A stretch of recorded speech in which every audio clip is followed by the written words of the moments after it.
Welcome tugarutse ku ndirimbo ebyiri z'abahanzi The Ben ndetse na Bruce Melody, indirimbo bita Munyakazi ndetse n'Indabo zanjye. Izi ni indirimbo bavuze yuko bazasohora igihe bari kumwe, aho bari bahuriye muri meeting, ariko se bakavuze ati ibi bimeze bute, cyangwa se iyi ndirimbo ni iyihe yahize iyindi. Muri iyi video rero nicyo giye kukwereka ndetse na proof cyangwa se confirmation bigaragaza neza uburyo abantu bakomeje kubyakira.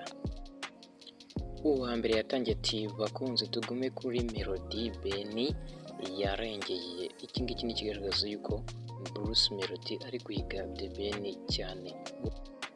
Uwa kabiri nawe ati Munyakazi 100%. nawe wa gatatu ati none se ubundi uwafanye The Ben wiwe ko igitangaza kirenze igitangaza nta wundi n'ubita Bruce Melody. Ko bwa kabiri undi ati ntabwo umbeshya Melody, Bruce yaramukubye cyane. Gogo Bruce Melody yakubye The Ben cyane mu bijyanye n'umuziki. Uwa kabiri ati Munyakazi hejuru. Nawe gatatu ati indirimbo ya The Ben ni umuhovu. Si ibyo gusa kuko hari n'abandi bakomeje kugenda bavuga byinshi bitandukanye ku bijyanye n'igiranwa rya The Ben ndetse na Bruce Melody. Abandi bati iyo abantu bose baza kuba bafite ubwenge, ubu The Ben nta mufana yari kuba afite.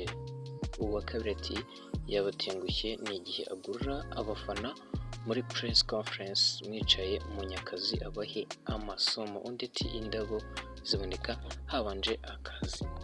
Hariho abaje babikura ati The Ben akwiye guhunga akajya kuba yishe nko muri Berlin. Abenshi bakomeje kugenda batondeka uburyo abahanzi b'umwaka bakurikirana. Byakomeje kugaragara ko yuko Bruce Melody ari ku mwanya wa mbere, naho The Ben agakurikira ku mwanya wa kabiri nk'uko uri kubibona. Yakomeje kugaragara yuko Munyakazi cyangwa se Bruce Melody akomeje kugafata cyane.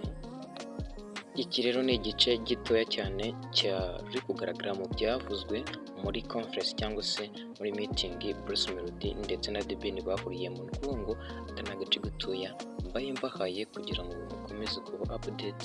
Niyo mpamvu ugomba kuba wakora subscribe, ugafungura n'inzogera kugira ngo utazacikwa n'izindi update cyangwa se ibindi bice bitandukanye nzakugezaho kuri uyu muyoboro wacu wa YouTube.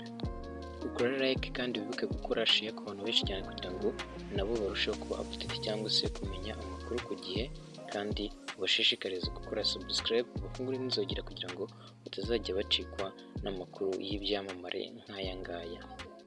Izi ndirimbo rero iya Bruce Melody yise Munyakazi ndetse n'iya The Ben yise Indabo zanjye, indirimbo abantu benshi bari bategereje cyane kugira ngo bazarebe uburyo zizahangana ku muyoboro wa YouTube cyangwa se ku zindi social media platforms. Iri rero ni result cyangwa se igice gitoya cy'uburyo abantu bari kugenda babyakira bitewe na result babonye mu byo basezeranyijwe n'abahanzi ba The Ben ndetse na Bruce Melody. Bamwe bakomeje kuvuga yuko The Ben rwose atagakwiye kuba yahangana na Bruce Melody kuko Bruce Melody ari hejuru cyane bitewe n'ibikorwa byinshi yagiye akora mu muziki nyarwanda cyangwa se mu muziki wose muri rusange.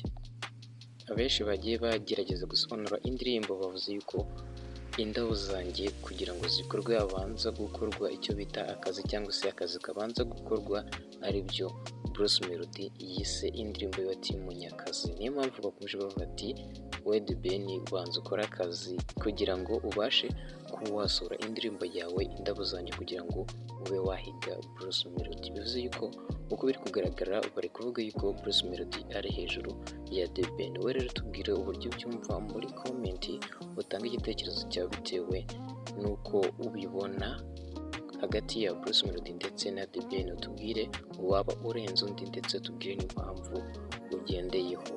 Nawe gutaha mu yindi video nziza y'ubutaha nzakugezaho.